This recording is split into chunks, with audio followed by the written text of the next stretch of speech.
While the ride proves its safety, the company wants to work more on its security. And the actual Hyperloop will be much bigger too, holding 28 or more passengers, with the ability to reach 30,000 passengers an hour. But to get to this point, there will be more testing involved. What are you going to invest in? What's the thing that you should invest in that allows you?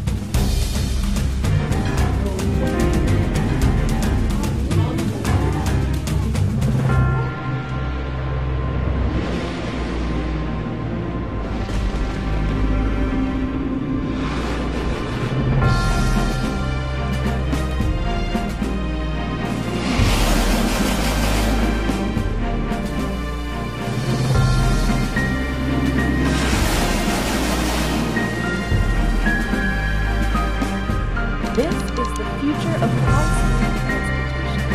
It's 3.5 times faster than Japan's Shinkansen bullet train, and even faster than a Boeing 747. It's a Hyperloop, magnetic pods levitating inside a tube at more than 1,000 kilometers per hour.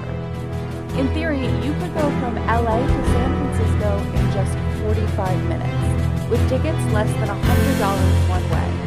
This technology could make working and living in two different cities a norm, while also creating a world with less congestion and pollution. Yes.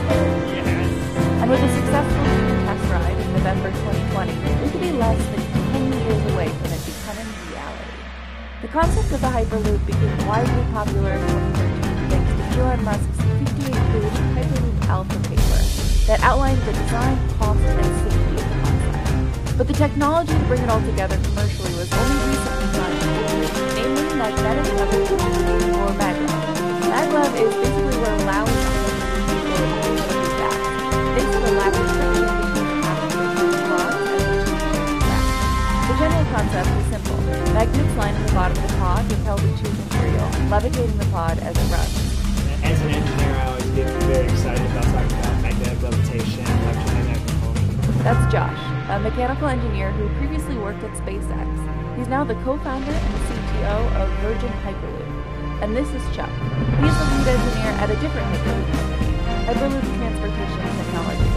They're both currently developing the best combination of magnets to create the smoothest ride possible, using passive or active maglev. Passive maglev uses permanent magnets in a specific configuration to create a constant magnetic current that levitates the pod, similar to the magnets you might have played with as a kid. Active maglev uses a combination of permanent magnets and electromagnets, the latter which can manipulate the electric current and the strength of that current. Basically, if I get too close, I drive it one way. If I get too far, I add some strength. So you can kind of think of it as balancing out.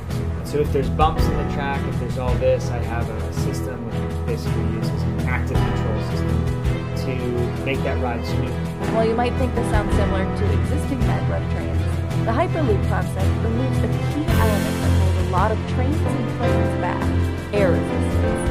If you ever stick your hand out a window when you're driving in the car, imagine if there's really no air there, you really wouldn't feel that force pushing back.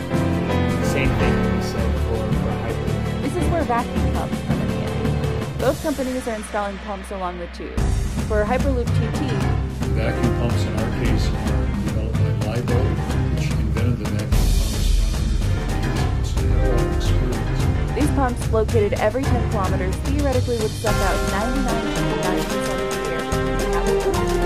Removing air drag could be the difference of some 800 kilometers per hour.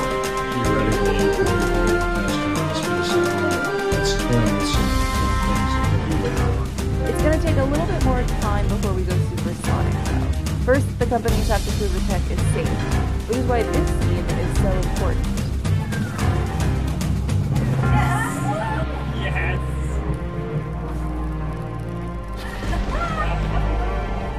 That was so good!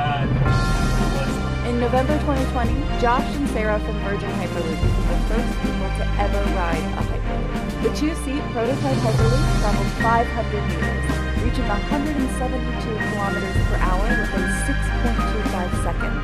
You felt a bit of force back in your seat. You really couldn't even notice the levitation. Like, you notice it pick up.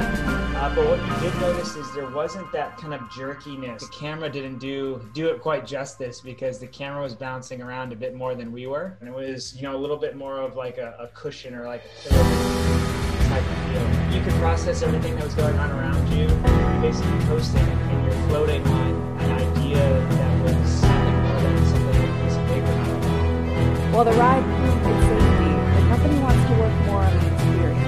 And the actual Hyperloop will be much bigger too, holding 20 or more passengers, with the ability to move 30,000 passengers an hour. But to get to this point, there will be more testing involved. Both of these U.S. projects will be complete until around 2030, which might sound like a long time, but airplanes take about 16 years to really get up and running. And the first high-speed rail in Japan took at